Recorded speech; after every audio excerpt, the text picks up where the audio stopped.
And welcome back everyone to a new video. Today we're going to talk about a very common mistake which in my opinion especially chess beginners make, but that also ranges towards chess amateurs, and I still see the same mistake being committed by international masters and grandmasters. So what is that typical mistake? In my opinion, that which often happens is to keep the tension in the center. So what I often observe is that chess players tend to get rid of tension as soon as they can. That all same applies to me as well. But I do think that it's quite an important concept to understand. And in this video, I want to show you a couple of examples to illustrate what I'm saying. So the first example we see in front of us, this is quite a theoretical position, the so-called Philidor. And just to make my point here about what I'm saying is keeping attention in the center. Here it's white to move. And a typical move, which I'm sure many beginners or amateurs might make, is the move d takes e5. Just immediately getting rid of the tension in the center, but in fact, this is not a really good move here. After d takes e5, black would take back with the pawn, and now we see that the bishop on f8 is finally activated, and it can go to either c5 or to b4. So here black doesn't have any issues at all. So instead of d takes e5, white should keep the tension in the center with something like bishop c4.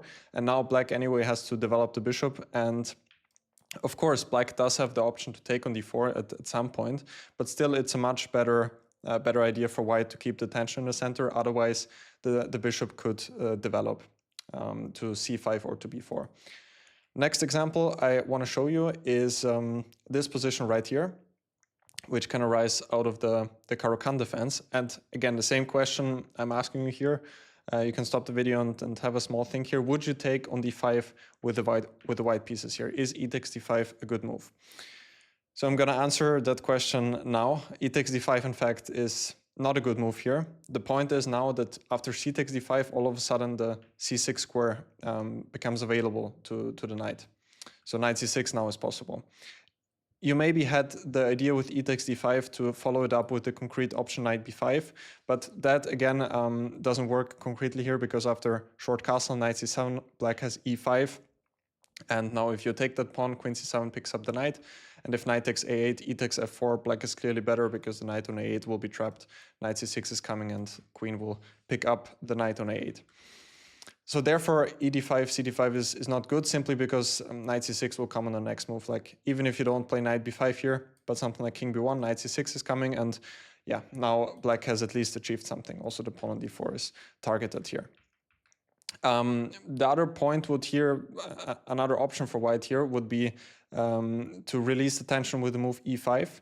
But that, again, is not a good choice, because now black will get some counterplay on the queen side, for example with a6, followed by c5, and now white would really like to still have this tension in the center.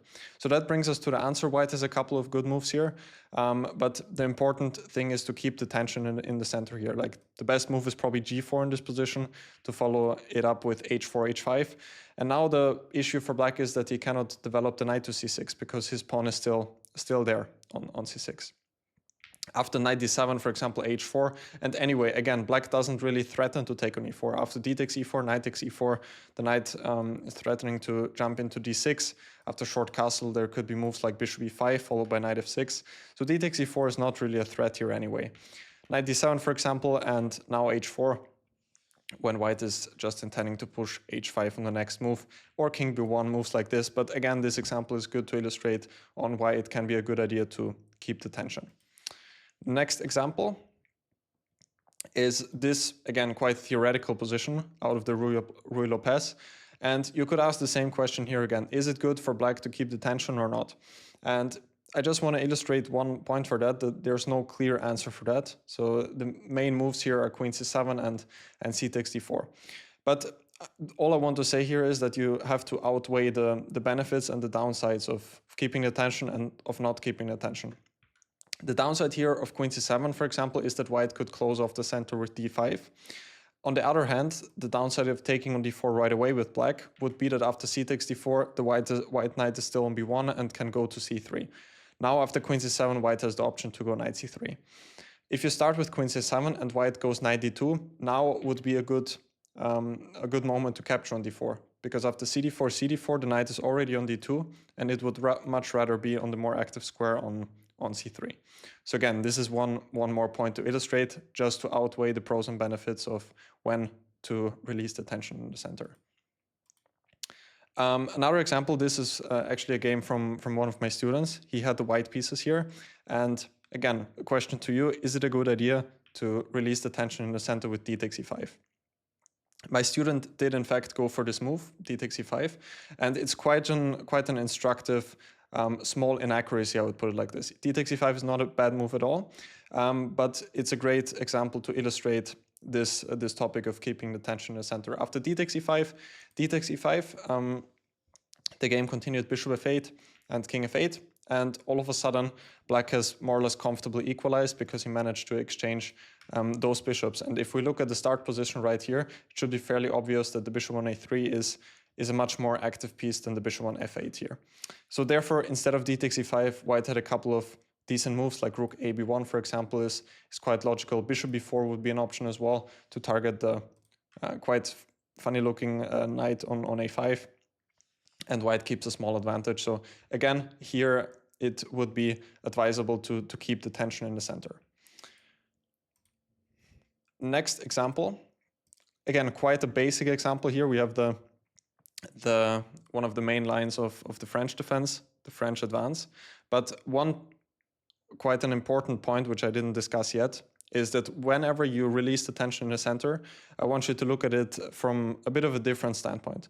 Like if you take on d4 here with the black pieces, you're actually not exchanging the c pawn against the d pawn, but you're in fact exchanging the c pawn against this pawn on c3. So kind of you're exchanging your quite active pawn on c5 against this more passive pawn on c3. And again, in this a very simple example, but usually black in the French defense also doesn't want to take on d4 right away. And another point is that now after c takes d4, now the knight can immediately go to c3. So holding the tension here is a much better option for black. Move like bishop d7, for example, it's one of the main moves, queen b6. And again, you have to think what can be the downsides of keeping the tension. And here the only downside would be for white to be able to take on c5, but that's not really a threat here, since after bishop c5, the pawn on e5 becomes quite a big target. So a very simple example right here as well. Next example is also kind of a theoretical position, and in this position it's white to move, and this is an example of when to basically break the tension in the center. So in this line, white usually wants to castle queenside, but if you think about castling queenside right away, then black has the very strong move c4, and many strong players have already ran into this, and all of a sudden black is already winning because he will just push his pawns on the queenside. Rook b8, b5, b4, and black's attack is crushing. So therefore, it would be a good choice for white here to take on c5 first, and after one of the minor pieces takes, for example, the bishop, only then to castle long, because now there is no more c4 followed by b5 and b4. And white keeps a nice advantage in this position. So there would be a good example on when to break the tension. Last example for this video, here it is black to move. And I want you to think about this position and answer the question, should you take on g4 here with the black pieces or not? I'm going to answer that question again. H takes g4 here would be quite a big mistake, releasing the tension right away, because now after f takes g4, very strong move for white, the knight can go to f3 and then to e5. And then white has pretty good drawing chances overall. And this position, in fact, if black doesn't take on g4, is probably technically winning already for black. That's kind of a hard statement right here, but according to the computer, it's very, very bad for white already. And black should make a move like rook h8, for example, and only take on g4 when this pawn on h3 has to take back. For example, now if white makes a move like rook e2, then you could think about taking, and now the h pawn has to take back, and the knight on d2 still cannot go to f3 and then to e5, and black could continue by something like going rook h3, rook h8, and this bishop pair is just very strong in this position. White's pieces don't have any place to go.